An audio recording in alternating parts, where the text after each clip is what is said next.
It's that time of the week again. Time to talk about West Virginia football. I have to get this out there real quick. Whenever I started my YouTube channel, I don't even think that there was one YouTube channel that had more than 1,000 subscribers. There were a few that were close. Now, 3 years later, I know at least 4 or 5 of them that have at least 1,000 subscribers, and many more that are up and coming. So I'm proud that West Virginia has gotten behind me and given me the push. And I'm proud to see all these other YouTube channels popping up for West Virginia. West Virginia has a better fan base than people realize. It's very passionate. It's very loyal. And football is the name of the game in the state of West Virginia. So, it's about time that West Virginia started getting some recognition on YouTube because, I saw Georgia, Miami, Tennessee, Oklahoma, Texas, USC, all these other fan bases and all these other teams, they had their own YouTube channels, which is fine. They should. But West Virginia was not being well represented. So I'm very excited to see West Virginia represented in the way that it has been, especially over the past couple of years. So tonight, I will be hosting Mark Rogers, very busy man. He's got something going on this evening. So I'll be hosting. But with me, we actually have a surprise. Coos, I was hoping you could join, but I wasn't 100% positive. So appreciate you coming on. But also a special guest, Bradley Brown from the Country Roads webcast. What's going on, guys? How's it going, everybody? Nice to finally be on one of these with some other people. Good to see you too, Coos. Thanks for having me on here, Golden Blue Dude, and Mark Rogers, of course. Absolutely. But not much. Excited to get on here and talk about some football. Exactly. Coos, how's your week been going? Been busy, buddy. Busy. I heard that. I'm not sure how long I'll be able to stay on here because I have to go pick my daughter up in a few minutes. But I'll hang on here as long as I can. Bradley, how you doing, man? Yeah, I'm doing good, man. I was at the beach at the beginning of the week. Just came back. Still getting settled and stuff. So I've had a pretty good week so far, honestly. So sounds like everybody's doing good this week.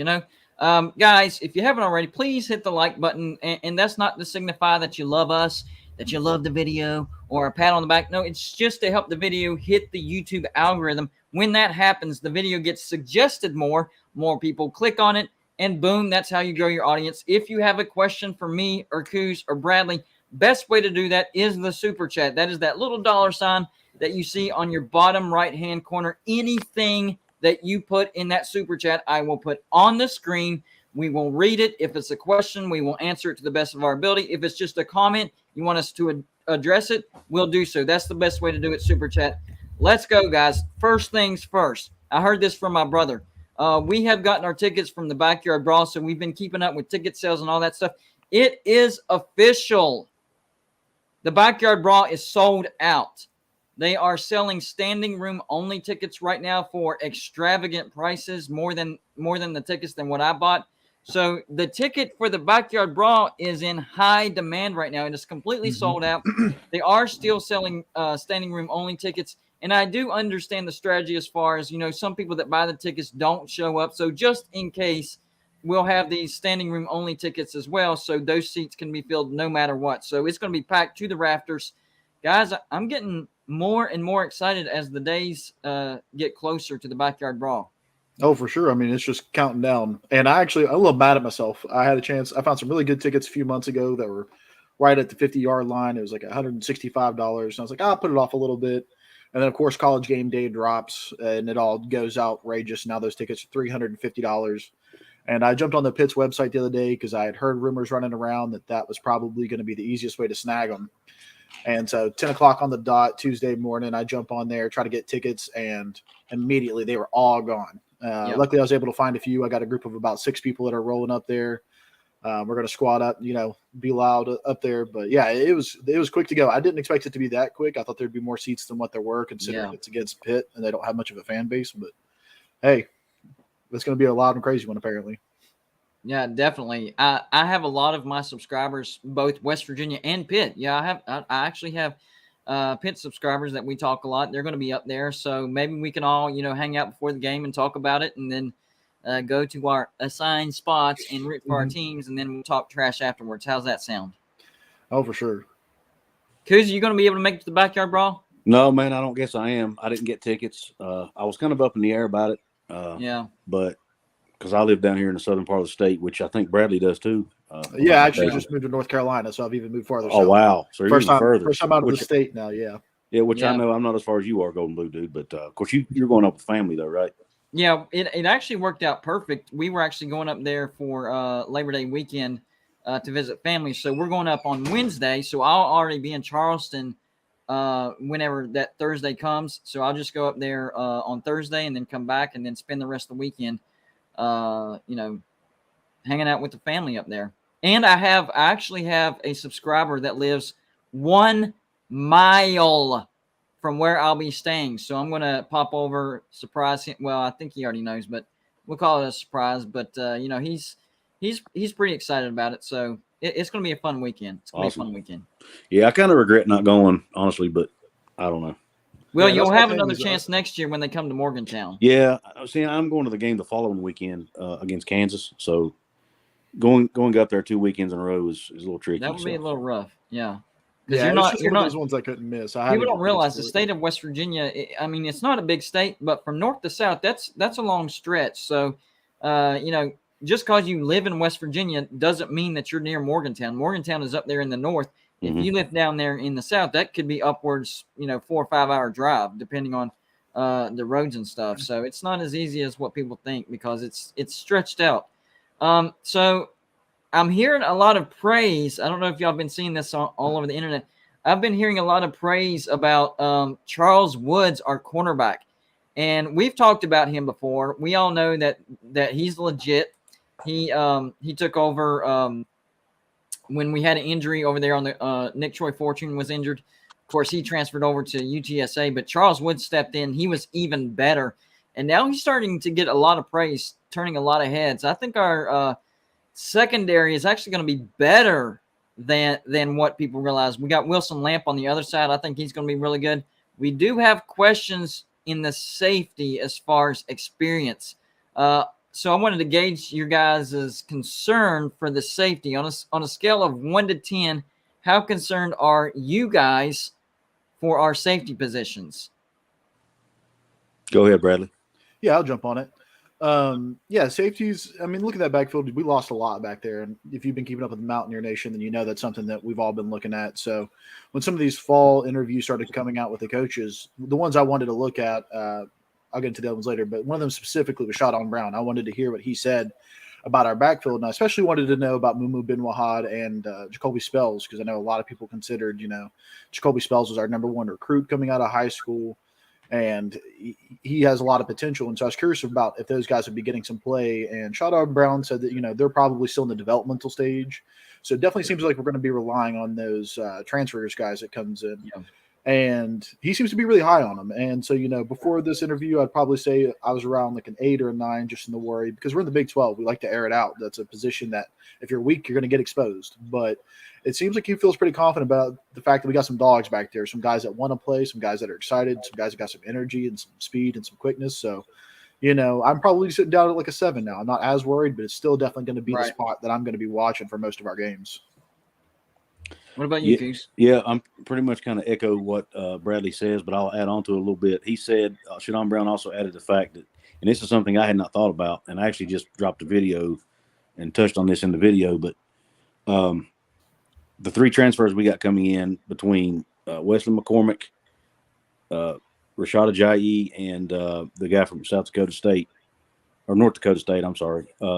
His name was escaped me off the moment. It's Cox. Yep. They have over 1,000 snaps between them at the college level.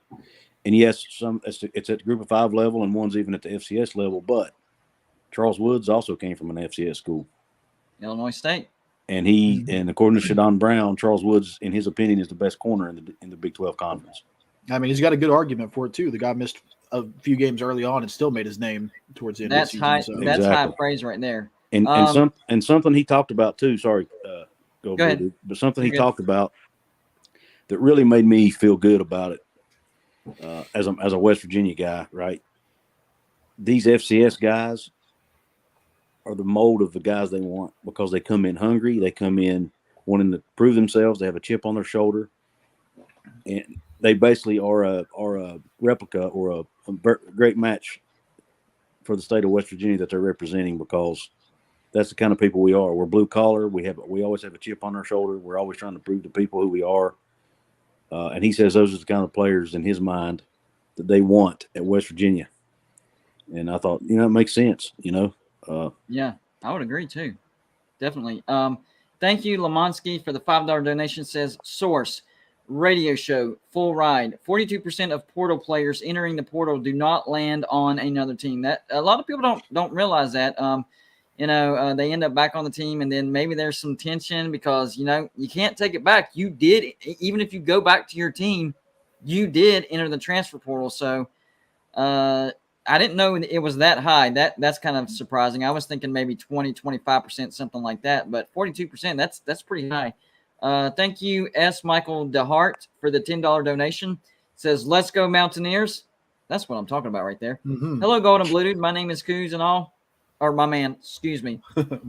Rewind, redo. Let's go Mountaineers. Hello, Golden Blue Dude. My man Coos and all. Spit, love it, is going to learn how to follow a Big 12 team by have more WVU fans at their home game. LOL. That's highly possible. Even if it's 50-50 or 60-40, I still consider that a win for West Virginia because this is labeled as a true road game for West Virginia. It's not labeled as a neutral. It's not labeled as a home. This is a true road game. So if we can get in, 25, 30, 35,000 fans into Heinz Field, I'm still going to call it Heinz Field. I don't care about that other name. It's Heinz Field to me. I'm happy with that. How many fans do you think West Virginia is going to pull into this game? Yeah, I think it's going to be somewhere in that 15 to 20,000 range. I think that we're going to travel up there good, but I'm sure that our 15, 20,000 are going to sound way louder than whatever number that Pitt may bring. So that's the key. What do you think, Coos? Yeah, I think it's about that same number. I saw there's a guy who covers West Virginia, a beat writer for West Virginia Sports Now, who says he thinks it'll be like 80-20 Pitt. No, I'm not buying that. But 20% is still a lot for a visiting team. I would say 70-30. That's what I'm comfortable with. Well, he said that Pitt's had two sellouts, and one was Penn State and one was West Virginia. So yeah, and at the Penn State sellout, it was mostly it was like 70-30. Right. Pitt. And Penn State's got a larger fan base than we do. So yeah. So that's what he's basing it on. I mean, I could see that, but I still feel like it's going to be 70-30 because this rivalry hasn't been played for a while. I mean, we have stories from you guys about, finding different ways of buying tickets. West Virginia fans, they have been out there finding ways to get these tickets, whether it's, the allotment or going on the Pittsburgh website, whatever. If they can get their hands on it, they're going to do it. So I think we're going to have a great turnout. I'm going to stick with 70-30. 80-20. I'm definitely against that. At worst, I would say 75-20. Excuse me. Yeah, 75-25. Yeah, right. 75-25. That's at worst. So there's actually a big controversy on Twitter about it right now, to be honest with you. How so? Hey, we love the heard beef. about that. Oh yeah, it's been going back and forth. People saying we're going to show up with about 8,000. So that's insanity. Yeah, and a media member who owns a media outlet that covers West Virginia but happens to be a Pitt fan. Yeah. I'm not going to name names because I don't want to throw anybody I know under who the you're bus. talking about. I know who you're talking about. Has now got in the fray and is talking trash to West Virginia fans, even though he owns a media company that covers West Virginia. Yeah, he's been brainwashed. Bless his and heart. It is he's a Pitt grad and he's a Pitt fan himself. Yeah. But the media company he owns covers West Virginia, which is not that unusual. Right. But I'm not a professional journalist, but I would think, isn't that unprofessional? Very. Now he's using his own personal account, not his, but I don't know. But anyway. But still, you know who you're representing. Yeah, I digress. I don't want to. No, that's what we're here to talk about, man. Throw shade all you want. The people that write for him, I like. You didn't mention any names, right? You're good.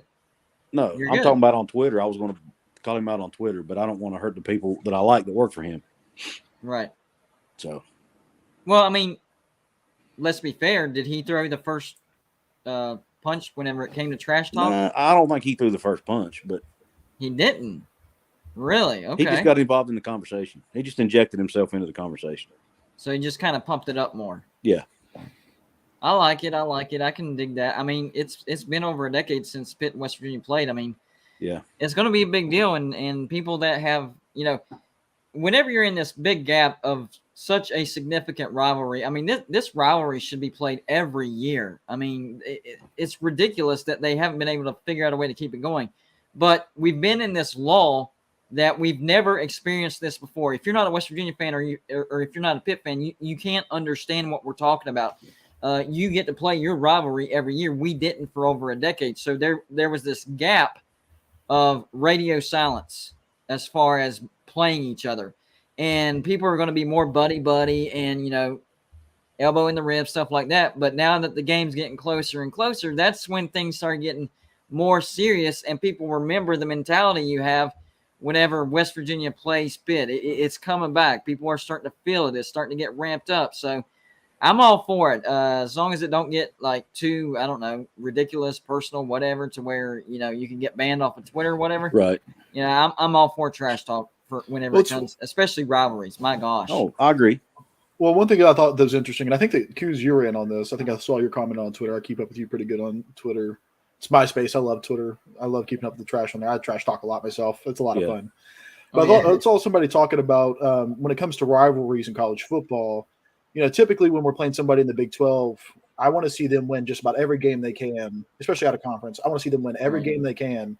So that way when we play them and if we beat them, then it's, they're an even better team that we've beaten. And it comes down to it is would I rather see Pitt win and be successful if it makes us look better for beating them, or do I always want to see Pitt lose? And that's something like I had to sit there and ponder about for a second. And I think because does it make us look better if we beat a better Pitt team than a worse Pitt team? Yeah, but do I ever want to see Pitt win? No. So right. Here's my mindset on this. So, beat Pitt, that's number one. After that, take care of business so you don't have to worry about how good Pitt looks, because I don't want Pitt to win one stinking game this year. If we blow them out by 30 and that demoralizes them and they go over, I'm okay with that. So for West Virginia, get the win over Pitt. And then after that, keep taking care of business. And you don't have to worry about, how does that win against Pitt look? You know what I'm saying? It's all about controlling your own destiny. It's all about getting up for every game, because one of the biggest letdowns from last year was the Texas Tech game. And I saw Uncle Lou in the chat. I was actually at his place whenever it happened, because he invited a bunch of people over for the Arkansas-Georgia watch party.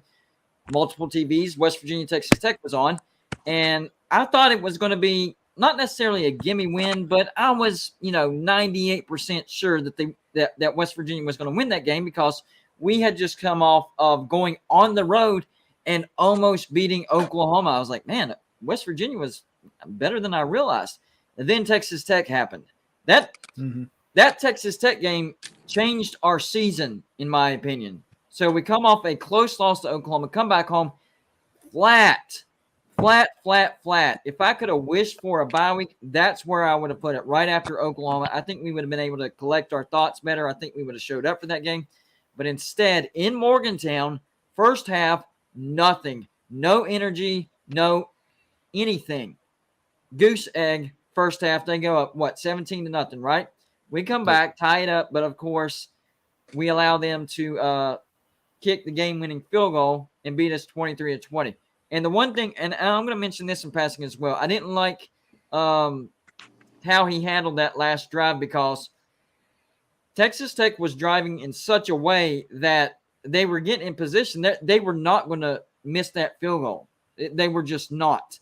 So I wish Brown would have kind of, I hate saying this, I know this sounds bad, but if they're going to score, leave yourself some time. Give yourself up.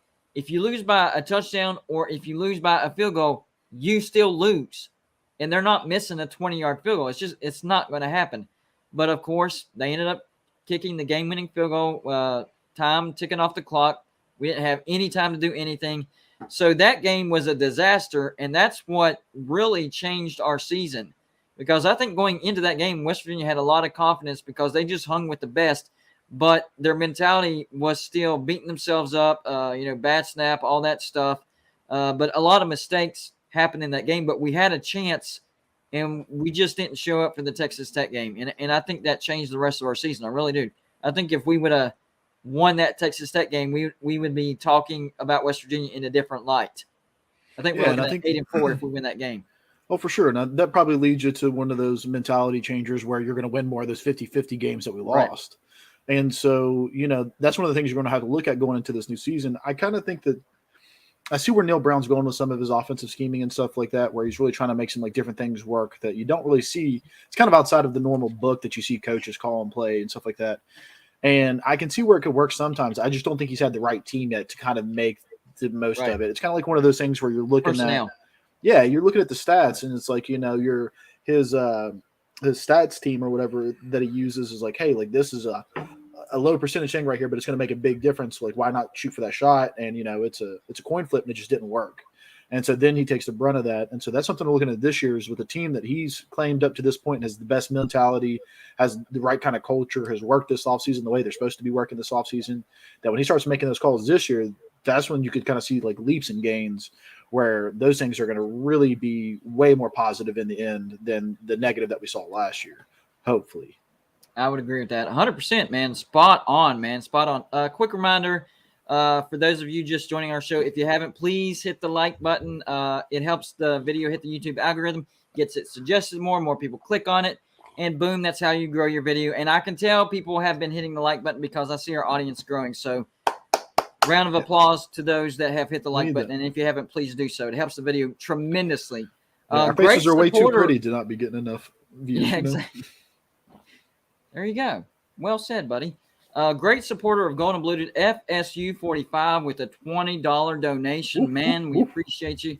Hey, Golden Blue Dude, Coos, and Bradley, go Mountaineers. Hey, just giving a shout out and donating to the show. That's what I'm talking about. This is the guy that I'm talking about that lives 1 mile from where I'm going to be staying in West Virginia. So me and FSU, I'm not going to say his real name, me and FSU45 will get to hang out for a little bit. I'm not sure if it's going to be on Friday or Saturday, depending on what we're going on over the weekend.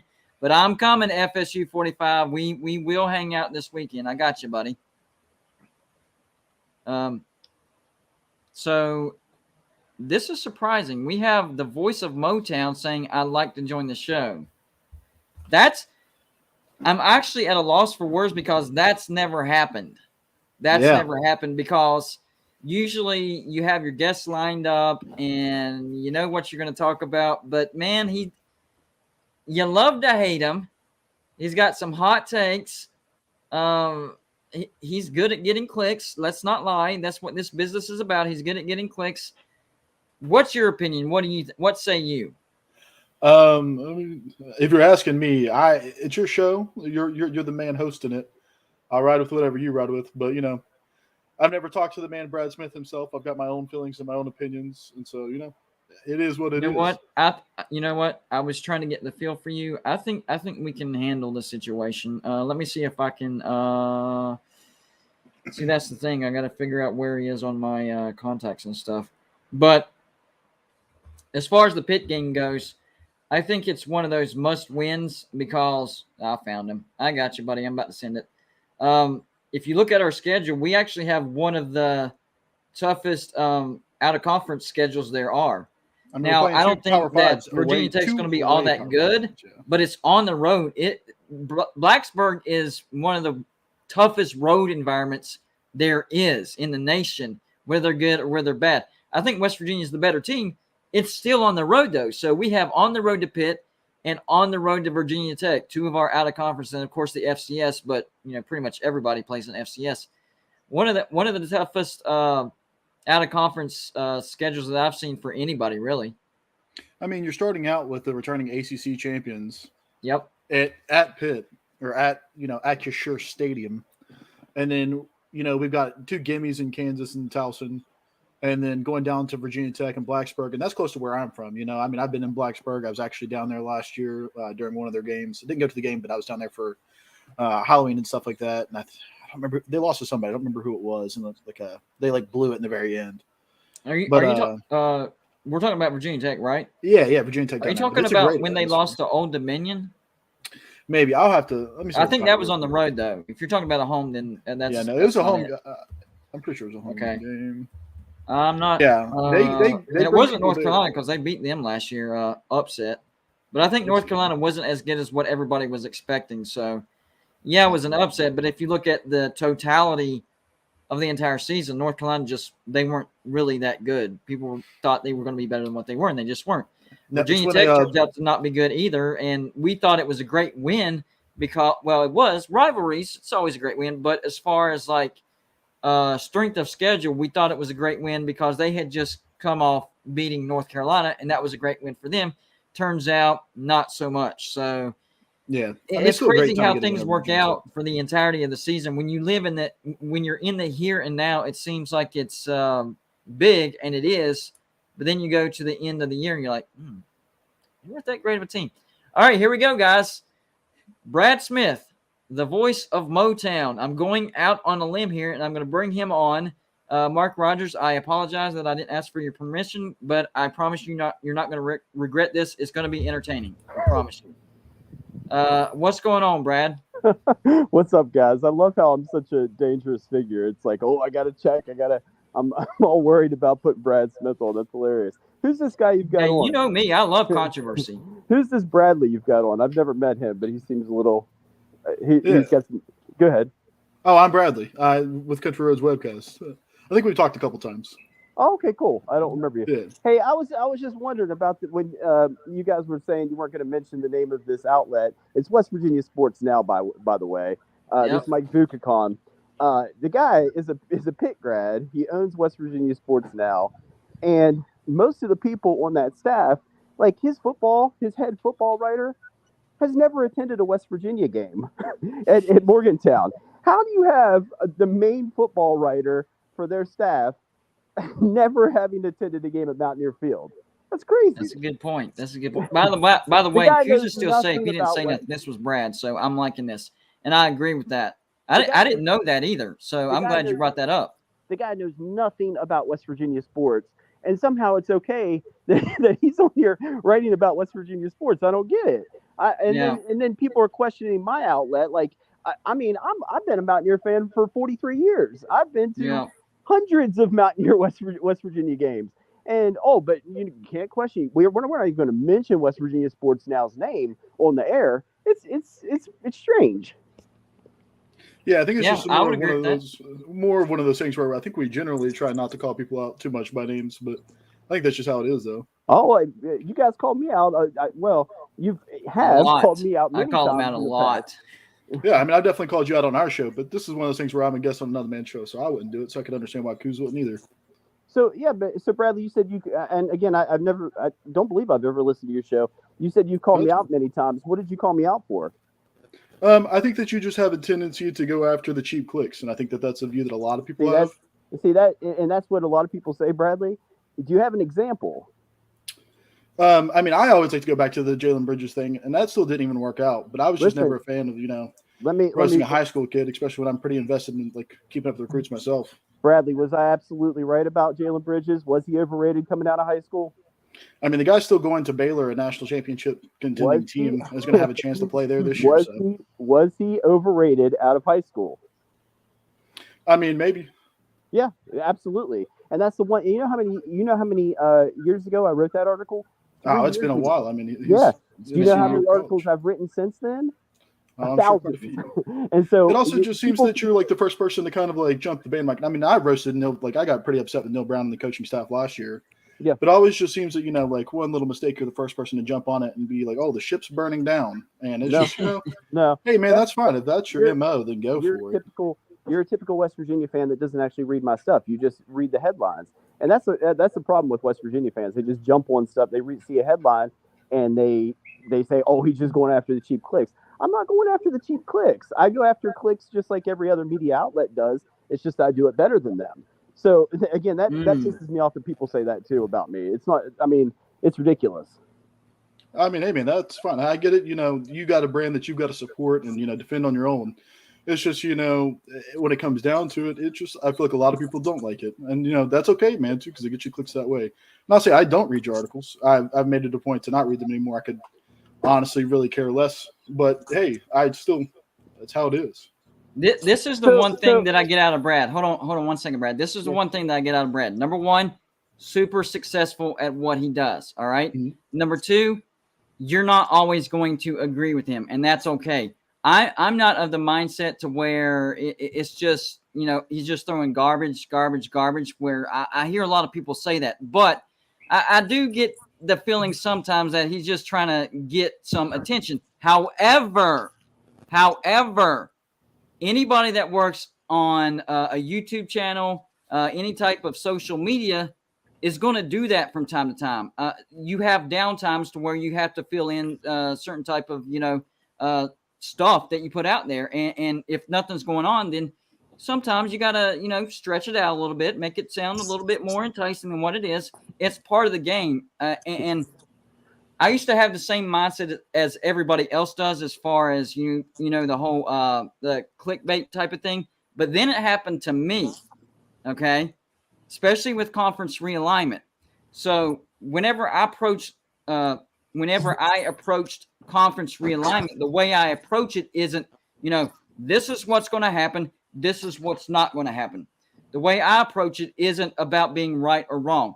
It's about exploring the possibilities. So I kind of understand Brad a little bit more whenever it comes to that aspect. Having said that, do I still disagree with Brad sometimes? Absolutely. But nobody's going to, agree all the time. You're going to disagree with somebody. But I do understand things a little bit more than what I did probably 6 months ago. I think in hindsight, Golden Blue Dude, I think you would see that most of the stuff that you said you disagreed with me last year actually turned out that you agree with me now. The things I was saying during the football season is that Jarrett Doege wasn't a Big 12 quarterback. He's not a Big 12 quarterback. I said it over and over and over again. He is not. And a Big I agree 12 with that now. Right. Yeah. And every single media outlet was saying, "Oh, it's the offensive line. It's not Jarrett Doege. He leads the Big 12 in passing yards." He is not a Big 12 quarterback, no matter how you look at it. And the other thing I was saying over and over and over again was that Neil Brown needed an offensive coordinator. That was like the most controversial things I said last year. I agree with you on that one. And both of those things are 100% true, and they turned out to be completely true. Now, here's the thing. People and this is what bothers me about people like Bradley, is that they hear things about the voice of Motown and Brad Smith without reading my articles, and then they just like, oh, he's clickbait. No, I'm not. I was saying things that nobody else was saying last year, and I was saying them because I care so much about the team. Now, all these other pussy media outlets out there, West Virginia Sports News or Sports Now, whatever they're called, they're one of them. They had no guts to say anything like that. They keep saying the same thing that every other media outlet is saying, and for some reason, just because I have the guts to say it, I'm garbage and I'm clickbait and all this other stuff. It's just simply not true. All right, so I'll come back in on this end. I think that when it comes down to it, a lot of people, sure. I think that a lot of people could realize that, Jarrett Doege was not a Big 12 quarterback last year. A lot of people did want to defend him. I mean, he had a lot of hype going into the season. They said he changed up his body. A lot of coach speak. People bought into it. Myself bought into it. Yep. Once I got into it, it's something I definitely realized, and something I talked about even past that Jarrett Doege just wasn't it. And I don't think it was just him. I think it was also an offensive line that wasn't working very well together. I think there's a lot of dynamics to it that just weren't working out for him, working out for our team. And I think that that's where it comes down to it, where you just feel like you want to write about contention and think that's going to get people to argue. Nope. And when you come and you talk about us, and I want to bring it up real quick, you had reached out to us at Country Roads Webcast at the beginning of the year to kind of come on and do some post-game podcasting for you. And we'd actually debated it because, you do have connections, you're really well established, and we have to thinking about it. But us as a program for Country Roads Webcast, we've always considered ourselves. Yeah, it's not me. Brad, you might be having some feedback on your side. No, I don't think it's me. But, you came and talked to us about doing a post-game show. And, we are a three-man squad. We all got jobs. This is something we do as a hobby, something we love, something we like to get together and talk about. We've always considered ourselves one of those people that we're here for the junkies. We're here for the people that want to get that last little bit of content that just haven't gotten enough. They just want to get that little bit more. That's who we've always been. That's who we're always going to be. That's all we want to be. And so we told you, hey, we're just not prepared to make that step right now. We got a really stretched schedule. We won't be able to make it work on your time. And the first thing you did was start putting us down. Like, well, I don't see how you guys could ever turn me down. I'm just too great for this. And you guys, I don't know how you could pass up an opportunity on me like that. And that's something, man, it's just like, that's the kind of attitude that you came in here calling people pussies and stuff. That's the attitude that you come in here, and that's what people, you want to like get that feeds you, man. And it does. That's fine. It's whatever. It's your mojo. It's what you got going on. It's what works for you. Keep it going. People must like it because they keep you in business. But it's one of those things that a lot of people don't like it. And I'm not going to sit here and say that I do like it. I'll tell you that I don't. That's fair. Yeah, you had some feedback, Brad. That's why I'm Unity. Let me get to these super chats real quick, and then we'll get back to you, Brad. Texas Savage, number 3. Thank you for the $2 donation. Says, sup, do you have politics shows DeSantis 2024? I don't. I don't know if that was for me, but I don't. Yeah, I definitely don't. We're straight. Mayhem Matthew, thank you for the $5 donation. Says, what's up, Golden Blue Dude? Almost at 150 subs. Yeah, Mayhem Matthew on the grind, by the way.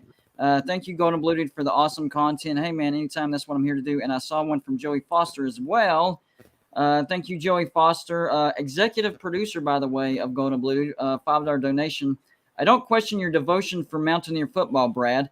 I question your motives and your approach to it. You're a great writer and a friend, though. What do you think about what Joey said?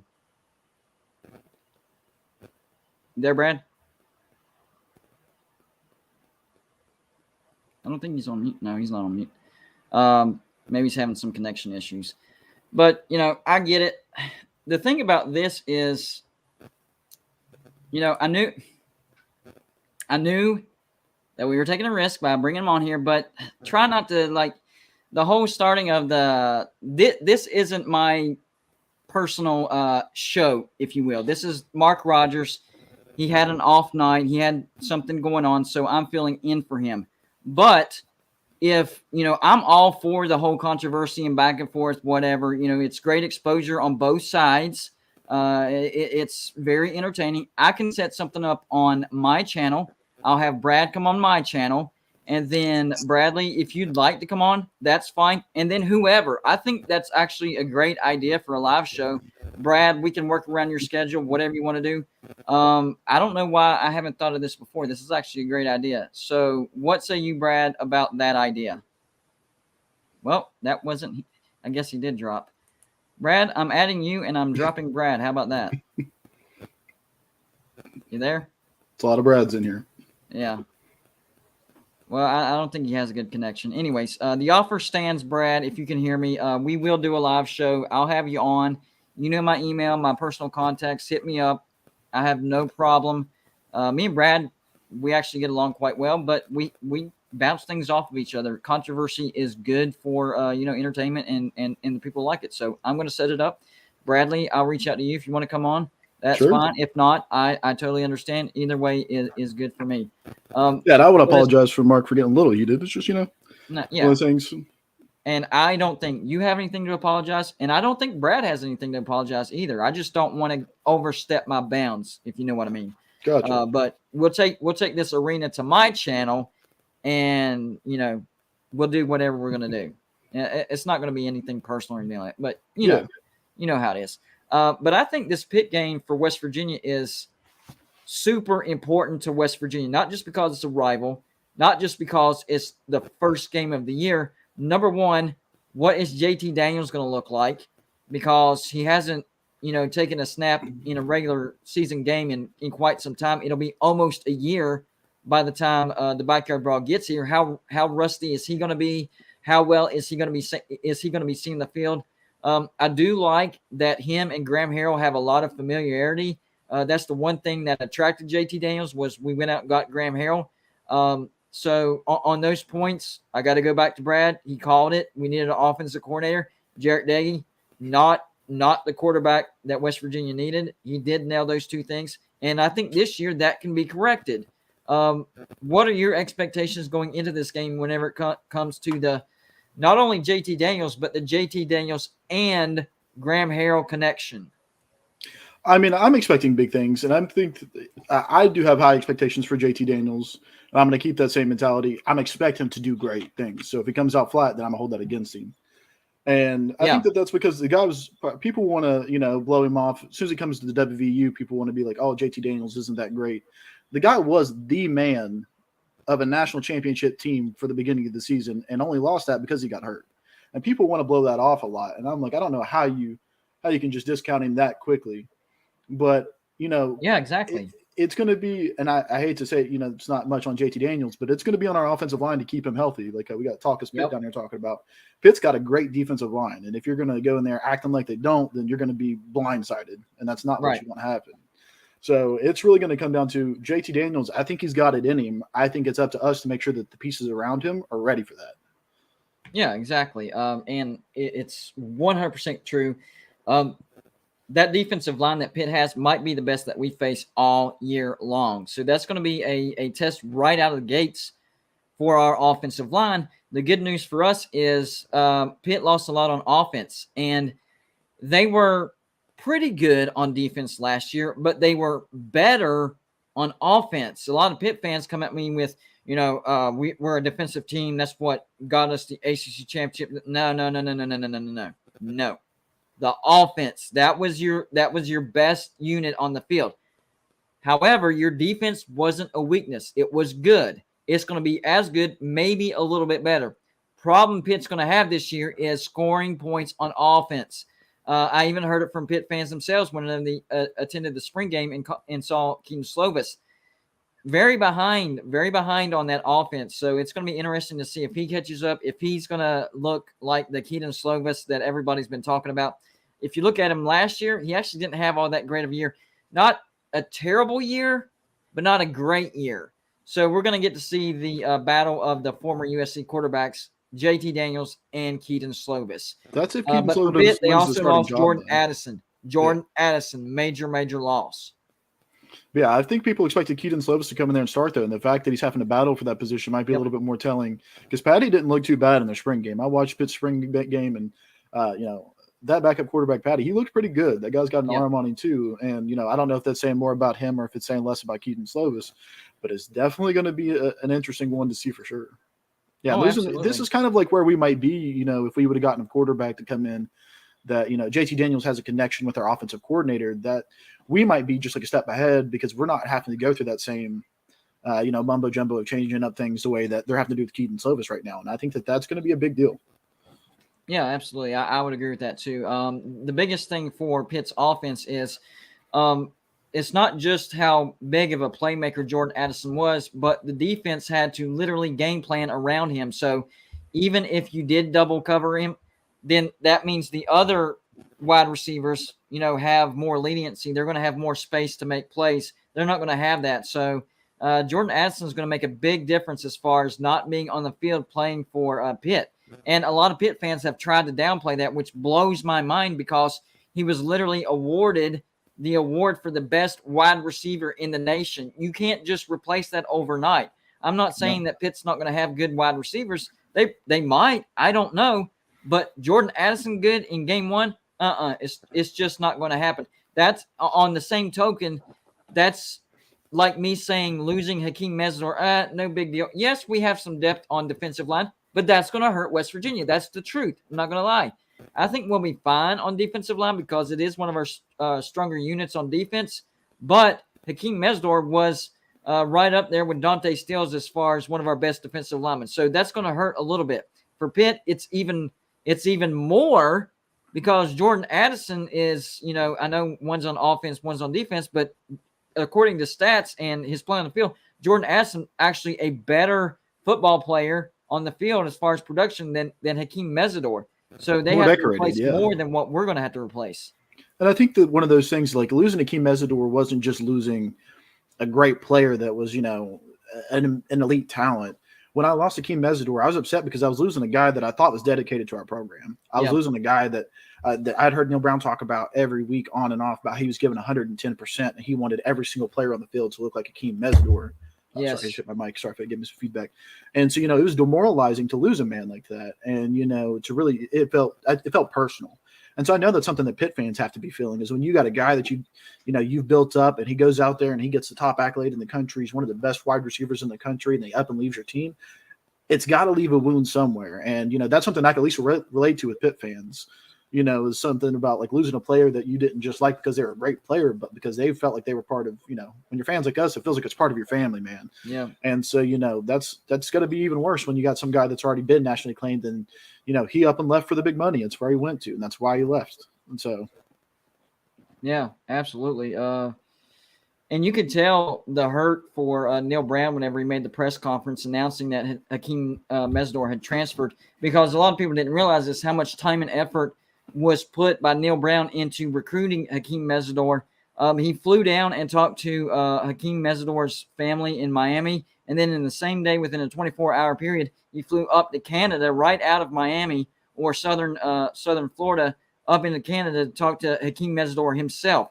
A lot of people didn't know that either. Hakeem Mesdor is Canadian, and that actually made it difficult for him to take advantage of the NIL situation, because he wasn't American eligibility for that. So you could tell it hurt us as fans, but it really hurt the coach. When you watch that press conference, it looked like the dude was about to cry a couple times.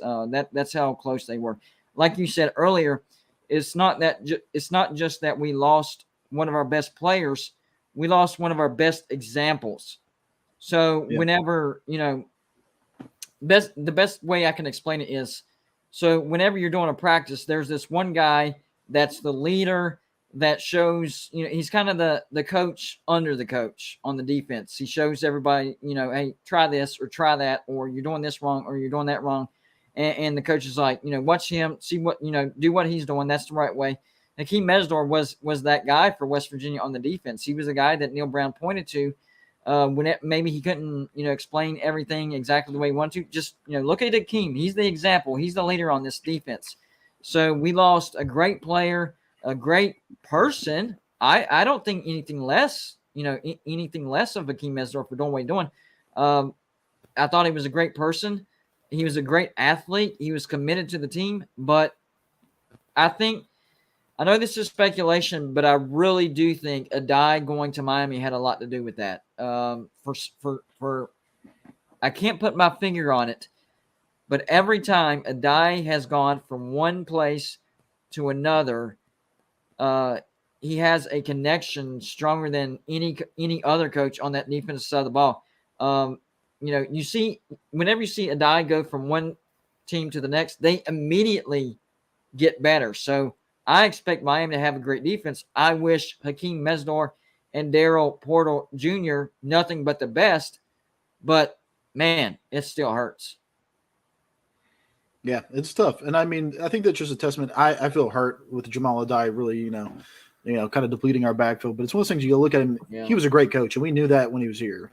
And, it sucks to lose kids to him. And, I hate, especially with the world we're in today, it's more like free agency. If kids want to get up and go, they can go, which they should have the ability to do. Kids should be able to go anywhere they want to go and feel wanted wherever they want to go. But it doesn't make it any easier. It doesn't make us sing any less. Yeah, I would agree. Anybody in the chat, if you have a question for me or Bradley, best way to do that is super chat.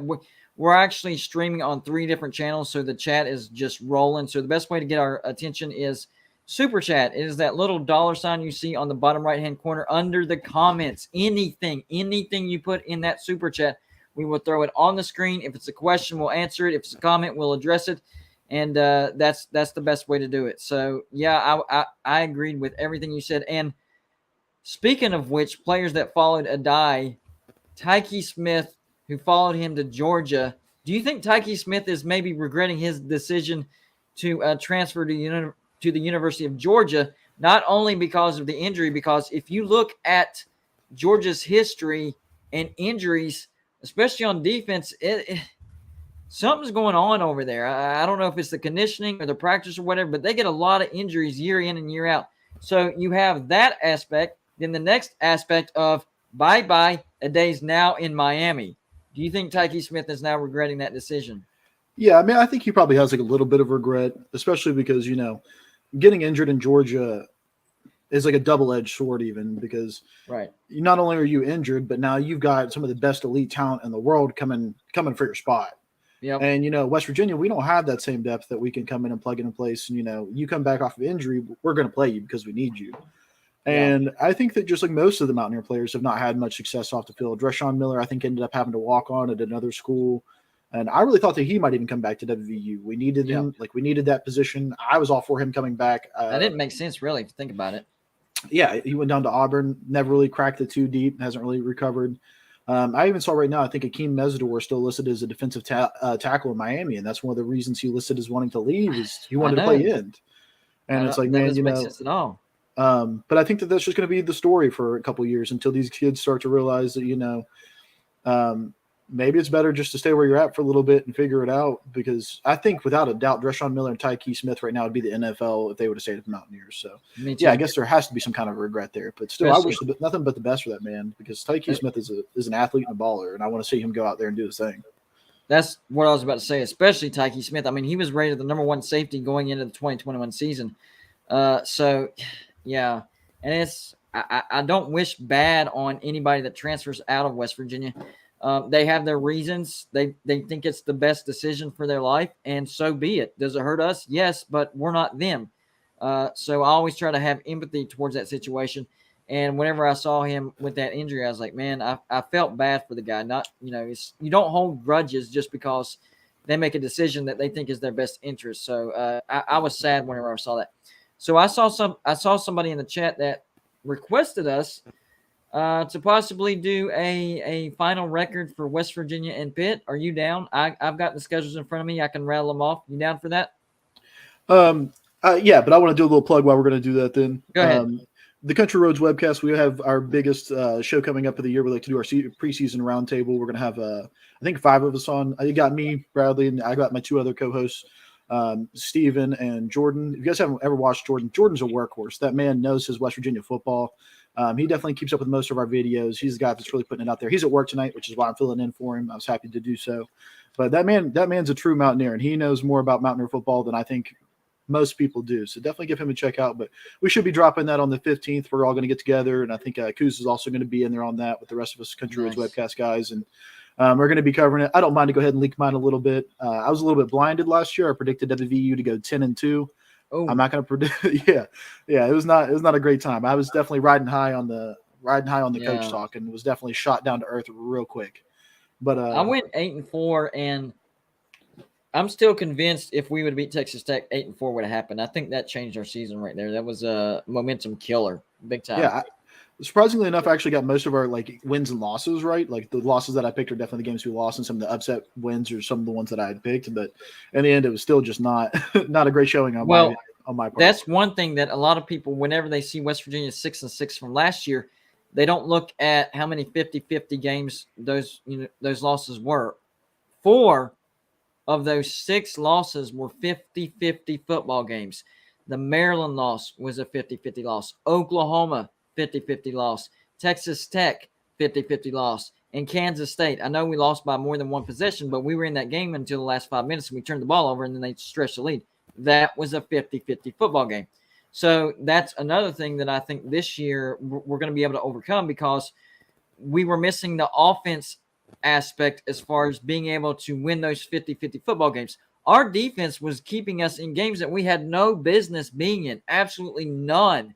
Now, we still ended up losing those games, but the defense still, gave us a chance. I mean, even the Virginia Tech game where we didn't win. I was going to say the Virginia Tech game was a 50-50 game that we won. Yeah. I'll say that's about the only one that we got off to an amazing lead, and then our offense just died. Yeah, and, our defense did the best they could, but they kept getting put out there and put out there and put out there. So they did give up some points, but in the end, they came up with that 4th and goal stand. I was in the upper deck visitor side near the student section watching it. So I was actually kind of close to the action. Talk about being nervous. Here's the thought that went through my head. I was like, how many of these moments have I seen? How many of these moments have I seen where I thought West Virginia had the win, then somebody comes back on us, and we blow the lead? But then there was another Mountaineer moment is what we like to call it, that Mountaineer moment where you're just like, oh, this isn't good. Yep. This does not feel comfortable. But then there was that other thought. I was like, wait a minute. I could be a part of a moment in Mountaineer history like that goal line stand in Blacksburg against Virginia Tech. And it turned out to be the latter. So I'm super happy about it. I'm glad to be a part of that moment in history. And it was a great moment. point is, defense kept us in games that it shouldn't, we had no business being in, let alone win. This year, defense is going to be solid like last year, but our offense is going to be, even if it's just marginally better, I think we'd be able to flip at least 2 of those 50-50 football games. You're looking at 8-4 right there. If it's significantly better, West Virginia could approach 9-3, 10-2, something like that. It all depends on how much better the offense is going to be, because I do think it's going to be better. That no question about it. It is going to be better. We have a competent offensive coordinator, not just competent, but pretty stinking good. Every new team that he's gone to, their average as far as points per game has gone up 8 to 10 points in his first year. Whether it was North Texas or USC, that first year, his offense jumped, averaging 8 to 10 points more per game than what it did the year before. So it's going to be better. I'm just trying to figure out how much better. Well, okay, hold on. Did we lose our leading wide receiver? Yes, but if you look at our wide receivers, they were all kind of within that range. He just happened to be barely ahead, a little over 600 yards. So he didn't have a breakout year. We actually had too many wide receivers last year. So I think it was smart that, we kind of whittled that down.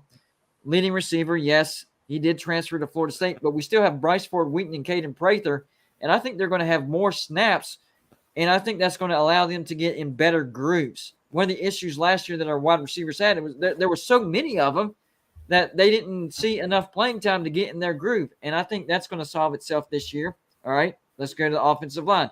All 5 offensive linemen coming back. All right. Well, at the beginning of last year, they didn't look so good, but after the bye week, you saw them get better and better and better. If that carries into the offseason, then they should be even a little bit better than the end of last year. Experience, gelling together, they're familiar with each other. Doug Nestor, that cast has come off, and people are saying that he is mauling people on the offensive line. So, check mark there. What about quarterback? The only place it can go is up. That's all I can say. Yeah. I mean, whether it's Will Crowder or JT Daniels, the only direction it's going to go is up. Jarrett Doege fooled us all. He did, because he had a few good games in 2020, and maybe it was because of how bad Austin Kendall was. What's your take on Jarrett Doege and how he fooled us? Yeah, I'll be honest. I think, again, I don't think Jarrett Doege was that great, but again, I don't think that it's all on his fault. He had held on to the ball way too long, didn't have vision. But it's hard, man, when you're getting sacked like that. And even though some of it's on him stepping up in the pocket and stuff, we also didn't have a run game. The year before that, our wide receivers were dropping balls. It's hard to have a lot of confidence when you're going into that. And if there's one thing, if you ever watched our show, I talk about quarterbacks need to have the it factor. And that was always my big deal with Jarrett Doege. Is like, the man, he never had it. Never. Not one game did I see him go out there and have the it factor where I knew he was going to throw the ball up and down the field, or he was going to direct traffic and everything like that. So when it comes down to it, I think that that's what his biggest deal was. He just had no confidence. He had no it factor. I think that he was a God practice squad player because he didn't have to worry about it then.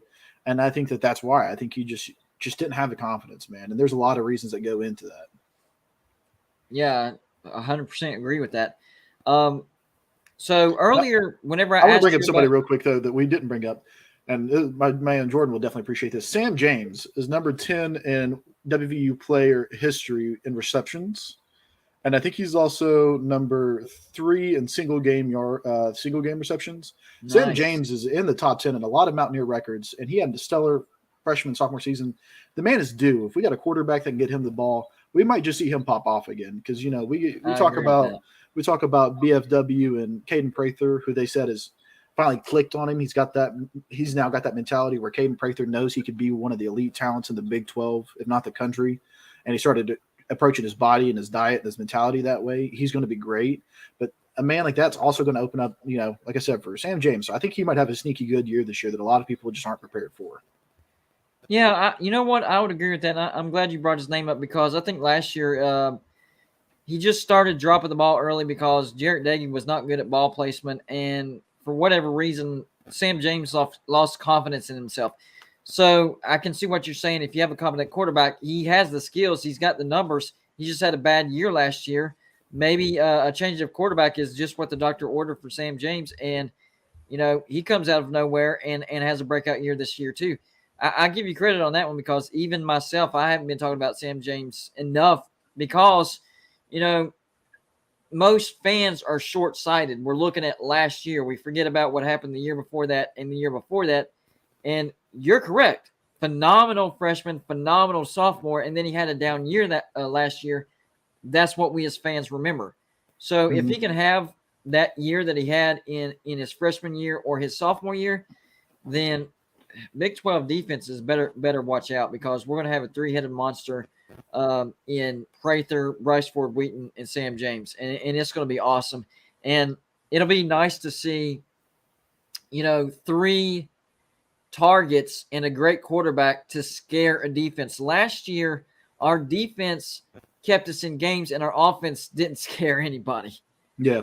Nobody was intimidated. Nobody – let's play soft zone all year. We'll pressure, once every couple series, and we'll be fine. That was the game plan about against West Virginia, and that's all you needed because we didn't have the playmakers as far as quarterback, and the offensive line was a little rusty, especially there at the beginning of the year. So this year, if we can just have an offense that, keeps the defense on their toes and can take the lid off that secondary, we could never do that last year because Jarrett Doege just could not. I don't know if it was his vision or if it's a combination of his vision and his arm or something, but the deep ball just eluded him. I mean, he could throw it downfield, but placement downfield, awful, man. Most of them are going out of bounds. Half his deep balls never landed inside the white line. That's one of, like, you watch him throw a deep ball, you're like, what was that intentional? Was he throwing it away? He didn't need to if he was. Like, how did that get that much away from him? Like, yeah. It was surprisingly bad. To bring down your morale, that's what just like tears you down. And I think that goes to, I remember some of your games you were talking about last year and some of your videos, you were talking about how, the 2020 season set our expectations really high. Yep. And so, we went in there really expecting our team to be crazy different. And when they weren't living up to those expectations, I think that's when we really started to see our guys struggle more. Yeah, exactly. So, this year we don't have those expectations. We all expect to go up to Pitt and smack Pitt around, but that's just because we're Mountaineer fans. It's what we're going to expect anyway. Right. If we expected anything different, we'd be Pitt fans. So, to sit here and say WVU doesn't have a chance, I don't know about that one, though.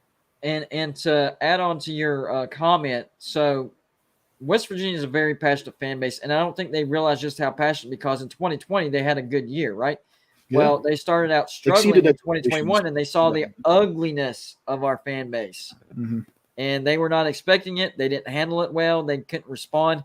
I would say our own fans probably got inside the heads of a lot of our players from last year because they went from having a great season and everybody praising them.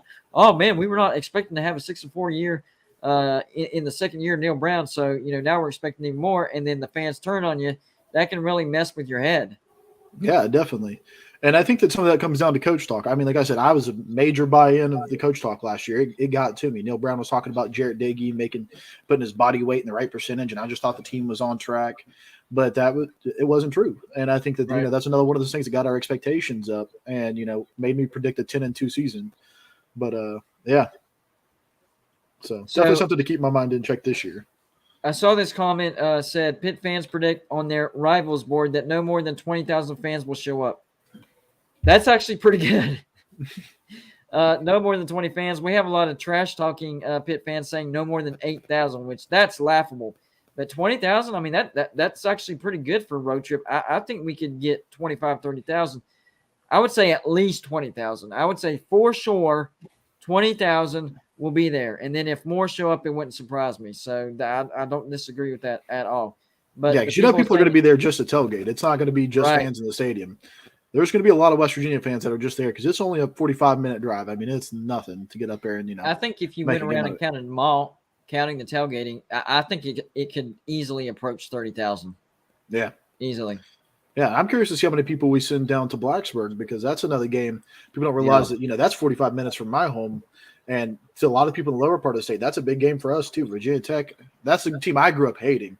I grew up really hating Virginia Tech, not so much Pitt until I got older and into the scene a little bit more. But that's another one I'm curious to see how many fans we send down to good old Blacksburg down there for Enter Sandman. What? I'm curious. Why did it turn out that way to where you hated hated Virginia Tech first, and then Pitt later? How did that come about? It's just because you got more Virginia Tech fans around you. I wouldn't say it was a specific game, but my best friend Jacob, growing Gotcha. up, he was a Virginia Tech fan, and Makes even to this sense. day, me and him are chirping at each other because it's I just gotcha. that closeness. Because there does feel like there's a bit of a divide in West Virginia between northern West Virginia and southern West Virginia. You hit that Charleston line and over and up, and a lot of those people are really anti-Pitt. Where the bottom part of the state, we're definitely just like more accustomed to beating Virginia Tech, which I think is great for us either way. Because you had brought up earlier, West Virginia is a big state. We're spread out, so Yep. there's a lot of different feelings around the parts of the state. So, but yeah, that's why I just like the proximity, man. A lot of people say if West Virginia was flattened out from their mountains, it'd be about as big as Texas. It'd be big. It'd be a big one because people don't So- realize the northern part of the state is close, like 3 hours away from Canada. Yeah, And then where I'm from is just 2.5 hours away from 3 hours away from South Carolina. So, exactly. people don't realize it stretches out there, man. Whenever I go up to West Virginia, I come up through 77 up there through Withville. Mm-hmm. It takes You me go through about our three hometown, and a half that's fine, hours yeah. from there to where I live. So yeah, 100%. So I wanted to look at this real quick. You talked about Virginia Tech. So I'm actually more confident as far as the atmosphere goes that we'll be able to handle the Pitt atmosphere, because I think there's going to be a lot more West Virginia fans than people realize. And plus, Pitt's not known for having an intimidating home atmosphere. So I'm looking at the Virginia Tech schedule to see if maybe they can get softened up a little bit. I think there's a possibility because, number one, I don't think Virginia Tech's going to be any good this year. I think they could be even worse than last year. So the 3 games that they have before West Virginia, the game immediately before West Virginia is Wofford. That's FCS, no problem. They're going to win that. But the 2 games before that could be interesting. The first game is on the road to Old Dominion, which if I'm not mistaken, the last time that Virginia Tech went to Old Dominion, they actually lost in 2018, unless they've had another trip there and I don't know about it. But I watched that big upset. So Old Dominion has upset Virginia Tech at home again, and Virginia Tech's bad enough to where that could happen again. And I'll be cheering for them especially hard because they've got a former Mountaineer on their team, and Ollie Jennings, who was my favorite guy coming out of high school. I was a big Ollie Jennings fan, and that guy has tore it up at ODU. I think he's their top wide receiver. He's been crushing it over there. So I can't wait. I'll definitely be watching that game just specifically for Ollie Jennings because I still love that guy. He was a true Mountaineer, and I really hated to see him go. But just a little bit of a connection there, a little extra one. Maybe he'll be the difference maker in Old Dominion. Oh, I hope so. I would love it. After that, it is a home game, but it's against Boston College, and I do think Boston College is a sleeper team in the ACC Atlantic this year. I think they could finish as high as 3rd behind Clemson and NC State. I think it's going to be Clemson, NC State. I'm not ready to nail it down and say Boston College 3rd, but I think it's possible. I think they're going to be – they have a lot of people coming back this year, and they're on the rise. So I think Boston College is capable of going into Blacksburg and being a bad Virginia Tech. So, I mean, even if they only lose one of those, that would soften up Virginia Tech a little bit, wouldn't you think? Yeah, and I mean, I think that Virginia Tech's going through a big transition period this year. I know you talked about you're not a big fan of their coach hire before. They went with a more offensive-minded coach than a defensive-minded coach, and we just seem to be primed for a year that could be big for us. So, yeah, I definitely don't think Virginia Tech's going to be excited to see the Mountaineers come marching into Blacksburg 4th week of the season. No, absolutely not. And last year was – I know they're going to be thinking about revenge because of last year, but at the same time, it was also demoralizing. They're going to use it for fuel and all that stuff, but it's not going to be the same because it's not going to be the same head coach. The head coach that they have this year didn't experience that loss.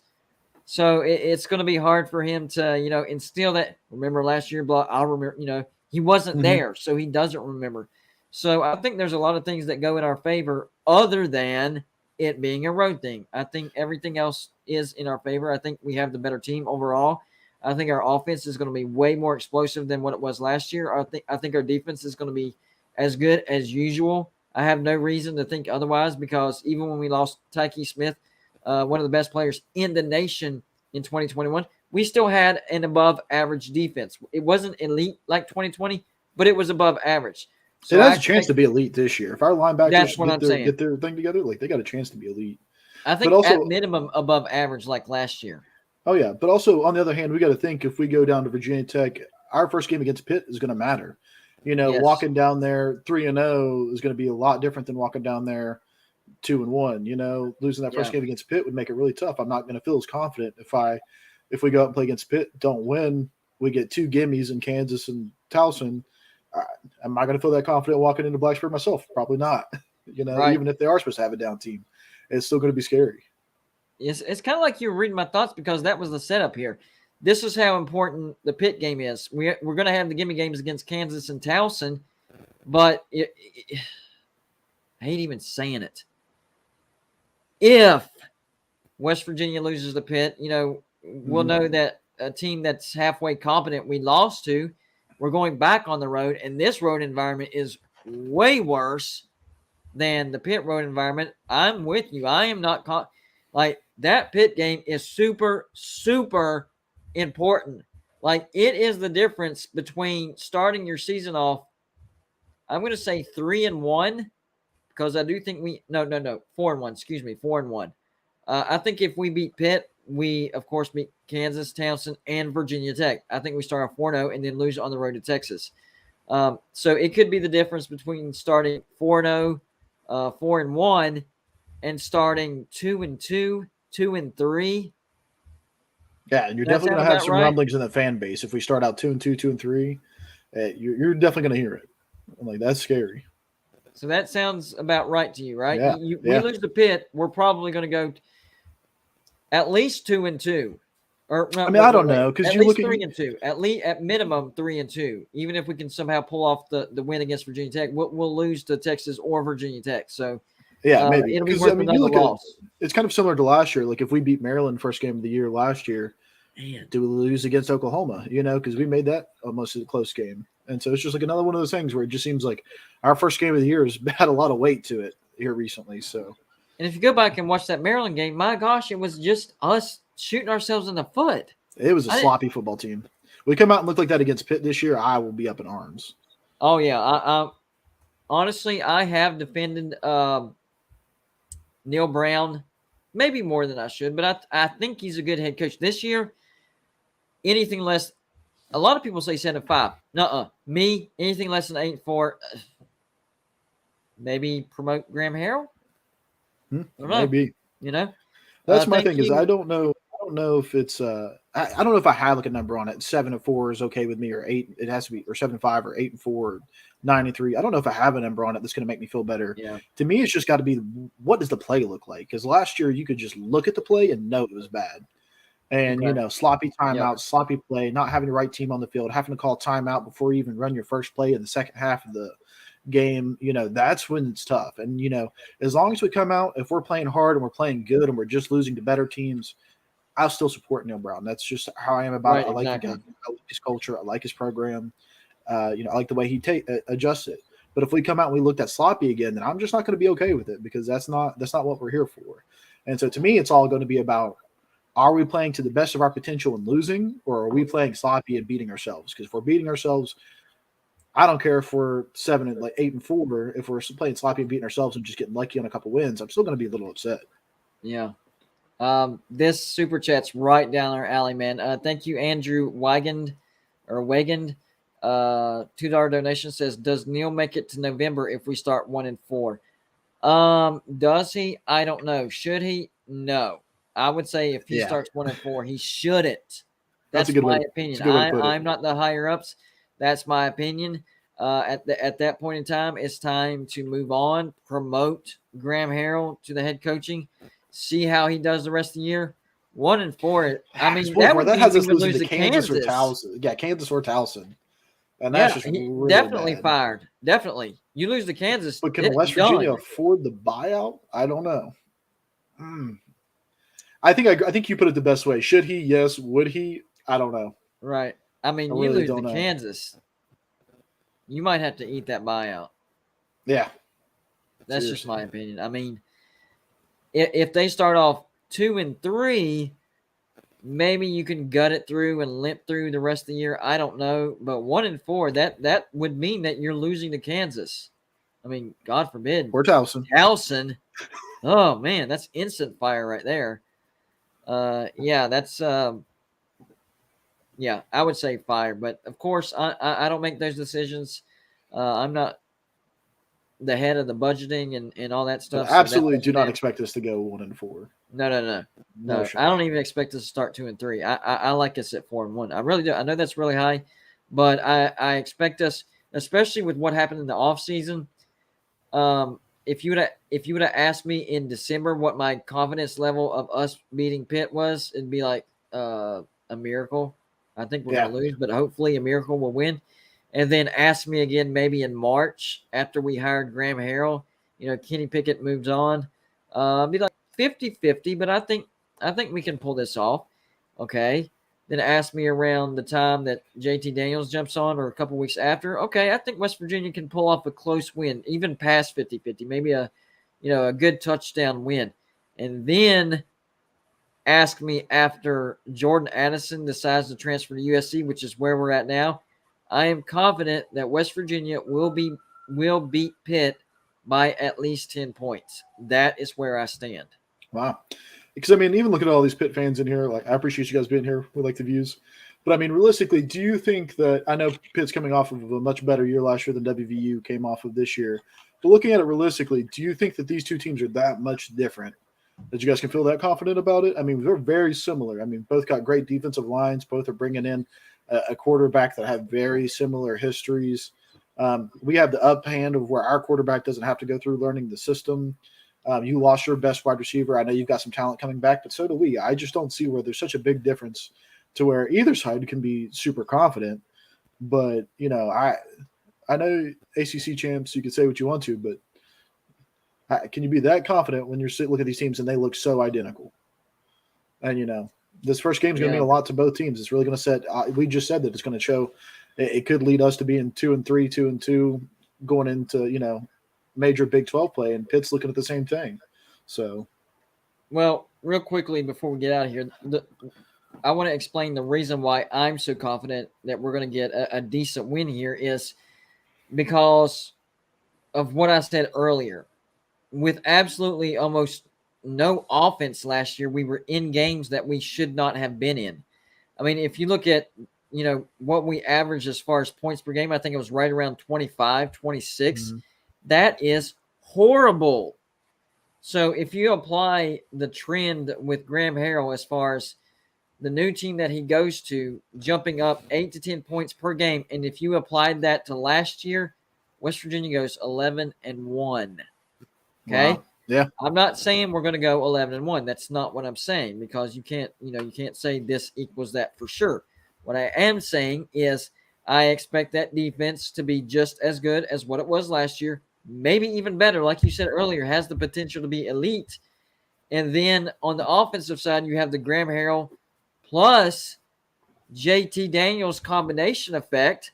You have all 5 offensive linemen coming back, so that's good. That's probably one of the reasons why JT chose West Virginia as well. Saw that the offensive line is experienced, coming back. And then we have 3 great playmakers at wide receiver coming back, Bryce Ford-Wheaton, Sam James, and Caden Prather. That have looked pretty good with mediocre quarterbacks. Exactly. That's the point. We're going to see a difference in wide receiver play because we're going to have a better quarterback. And I wish nothing but the best for Jarrett Nagy at Western Kentucky. I think he'll do fine. That's kind of his wheelhouse. He did great at Bowling Green State. Not so much in the Power 5 at West Virginia. He's going back to, that sort of level of football. He'll be fine. But we're going to have a much better quarterback, and that's going to show with the wide receiver play as well. And there's not as many people in that wide receiver room, so they'll be able to get in their grooves. That's just my opinion, and I'm sticking to it. Yeah. Hey, and that's a lot of good reasons, a lot of good points. And that's definitely what we need is more offense. So, I can't blame you there for being more confident about it then. There you go. Before we get out of here, tell everybody where they can find you, what you do. Yeah, guys. Again, I'm Bradley with the Country Roads webcast. You can catch us. We try to get out 2 videos a week during season. It's usually a pregame lead up and a postgame synopsis. We're going to try to get some live views in there this year after games. I think we're going to all be at the Pitt game. We're going to try to get together for that, get a little bit of a live show during game day and stuff. Again, we got our preseason roundtable predictions coming up. Should be coming out on the 15th. I think we're going to record those next week sometime. That's our big one of the year. It's a lot of fun. We get together, have a lot of fun with it, and making predictions and stuff like that. You can check us out on all the podcast things as usual: Audible, Spotify, Apple Play, things like that. Anywhere that you can listen to a podcast, we're there. You can find us here on YouTube. Check us out. Like I said, give my boy Jordan a couple of views. That guy works really hard. He really deserves it. Yes, he does. Yeah, that's where we're at. And, check in with us. Like I said, if you're one of those diehard fans that just, want to get that last little bit, or any part of the information that you can get, just like that content, that's what we're here for. Us and Golden Blue Dude, we're all here trying to build the West Virginia brand and, get our name out there. We're trying to get those interactions up, and we all have a lot of fun doing it. And I've had a blast being on here with you, Golden Blue Dude. Thanks for having me on. It's been a great. Thanks, Mark Rogers, as well, voice of college football, everybody out there. And, hopefully we'll get on here again sometime. Absolutely, man. I'm glad you had a good time. That's what it's all about. And, we will holler at you for a future live show as well, because I had a lot of fun. So take care. Have a good weekend, man. Be safe, and we'll holler at you later. All right, buddy? Hey, you too, Golden. Great guest. I think we had a lot of chemistry, bounced a lot of things off each other. Real quick, if you're on the Mark Rogers Voice of College Football show and you're not subscribed, what are you thinking about? That's all he does is college football. He is your daily fix of college football. If you don't know who I am, this is the first time you're watching me, I'm Golden Blue Dude. I actually have my own YouTube channel as well. It's called Golden Blue Dude, and we're actually on our way to 10,000 subscribers. We're about 300 subscribers away from 10,000. Our goal is to get to 10,000 by September 1st, which is the Backyard Brawl. But I will say this, the sooner that I can get there, the sooner I can excel and relax. Well, not really relax. I'm always on the ground. But know that I reached the 10,000 and start planning the celebration, because that's what 10,000 subscribers is all about. It's a big goal. My channel just turned 3 years old, so I'm happy. Ahead of schedule, my schedule. I thought it'd take a lot longer, maybe 5-6 years to get to 10,000. Nope, just 3. Happy about it. Let's do it. So if you're not a subscriber to Golden Blue Dude, please do so. Get us to 10,000 subscribers. I know we can do it. And also, if you're not a subscriber of the West Virginia channel on the Voice of College Football, hit the subscribe button. We're trying to get that channel to 1,000 subscribers as well. Even if you're not a West Virginia fan, you're not really going to watch that many videos, or maybe none at all, it still helps support the channel and me and Mark Rogers trying to, just get the fan base of West Virginia as much exposure as possible. And I'm pretty excited to see all these West Virginia YouTube channels, news media outlets, social media outlets, stuff like that, really representing the fan base. And I'm trying to lead the way, and everybody has got behind me and pushed me. And guys, you guys are awesome. I appreciate it. 10,000 subscribers. I can smell it, guys. I can smell it. But that's going to wrap it up. We will be back next Friday, same time, same channel, 8 p.m. I think Mark Rogers will be back for that live show, so I look forward to that. If you're a Golden Blue Dude subscriber or not, guess what? Gonna do a live show on my channel. Maybe not as soon as this live show is over, but pretty close to maybe like a 10, 15-minute intermission, something like that. So another live show coming, but it's going to be on Golden Blue Dude only. So if you want some more, come get some more on Golden Blue Dude. But for everybody else, we will see you next Friday night at 8 p.m. And of course, as a West Virginia fan, I got to say it. Let's go, Mountaineers.